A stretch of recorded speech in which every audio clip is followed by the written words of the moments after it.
এগৰাকী দৃষ্টিহীন লোকে সকলোৰে কাম কৰিব পাৰে তেনে এক পদক্ষেপ গ্ৰহণ কৰিছে। মই কেনেবাচোন ৰাজুক পৰিৱেশ দেখুৱাবলৈ ক'ম যে দৃষ্টিকোণ ফাউণ্ডেশ্যন, কলিয়াবৰ দৃষ্টিকোণ ফাউণ্ডেশ্যনে এনেধৰণৰ এক প্ৰশিক্ষণ ব্যৱস্থা কৰিছে যিসকল লোক দৃষ্টিহীন তাৰ কাৰণে তেওঁলোকে প্ৰচেষ্টা চলাইছে। কলিয়াবৰ দুগৰাকী ব্যক্তি আচলতে তেওঁলোক দম্পতি প্ৰভাকৰ উপাধ্যায় আৰু সুশীলা পেগু কেনেধৰণে আগবাঢ়িব দৃষ্টিহীন লোকসকলক কেনেধৰণে প্ৰশিক্ষণ দিয়াৰ ব্যৱস্থা কৰিছে?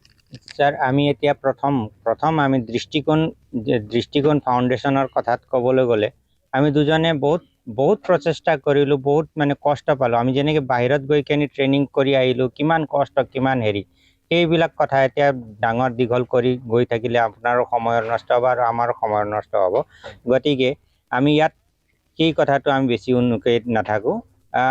এতিয়া আমি দৃষ্টিহীন যিবিলাক ল'ৰা ছোৱালী আছে তেওঁলোকে যে বাহিৰত যাব নালাগে। আমি প্ৰথম কথাটো ইয়াত বাহিৰত গৈ কষ্ট কৰি তেওঁলোকে কাৰোবাৰ ঘৰৰ আৰ্থিক দিশৰ পৰা আদি কৰি কাৰোবাৰ কিবা ধৰি লওক অহা যোৱাত অসুবিধা কিবা আছে, সেইবিলাক কথা ভাবি চিন্তি আমি ইয়াত এই অনুষ্ঠানটো গঢ় দিছোঁ। আৰু প্ৰথমতে আমি ইয়াত তেওঁলোকক computer training, mobility training, employability, এইবিলাক যিবিলাক আমাৰ দৈনন্দিন জীৱনত আমি কৰিব পৰা কাম যিবিলাক কৰিব পাৰিম তেওঁলোকক সেই ট্ৰেইনিংবিলাক দিয়াই তেওঁলোককে স্বাৱলম্বন যি নেকি জীৱনটো কেনেকৈ সুন্দৰকৈ আগবঢ়াই নিব পাৰি সেই বিষয়ত আমি ইয়াত ট্ৰেইনিং দিয়াম। ছাৰ নিশ্চিতভাৱে খুব সুন্দৰ প্ৰচেষ্টা। মই সুশীলা পেগুৰ পৰা জানিব বিচাৰিম কি ক'ব, যিহেতু দৃষ্টিহীন হ'লে সকলোৰে মনত এটা ভাৱ আছে আমি একো কৰিব নোৱাৰোঁ, আনৰ সহায় লৈ কৰিব লাগে, কিন্তু আপুনি তাৰ এক সাক্ষী যে আপুনি সকলো কৰে। আপুনি কম্পিউটাৰ চলাব জানে, আপুনি বিদেশলৈ যাব পাৰে, আপুনি কম্পিউটাৰত বহি ফ্লাইটৰ টিকট কাটিব পাৰে, ৰেলৱে টিকট কাটিব পাৰে, আন মানুহৰ লগত আন দেশৰ মানুহৰ লগত ইণ্টাৰনেটৰ জৰিয়তে আপুনি কথা পাতিব পাৰে।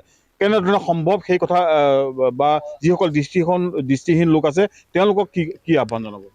আচ্ছা, ইমানখিনি ডিটেইলছ আপোনাক কোনে দিলে নাজানো, মই নিজে কোৱা নাছিলোঁ, ধন্যবাদ। চ' আপোনালোকৰ এটা দায়িত্বই হয় যে দৃষ্টিহীনে কি কৰিব পাৰে সেই প্ৰশ্নটো সদায় আপোনালোকৰ সন্মুখত থাকিব লাগে আচলতে। মানে সকলোৰে, মই অকল সাংবাদিকক কোৱা নাই, মই সমাজক কৈছোঁ। চ' মই দৃষ্টিহীনসকল অলৰেডি ক'লোঁ অকামিলা নহয়, হাত ভৰি আছে তেওঁলোকৰো।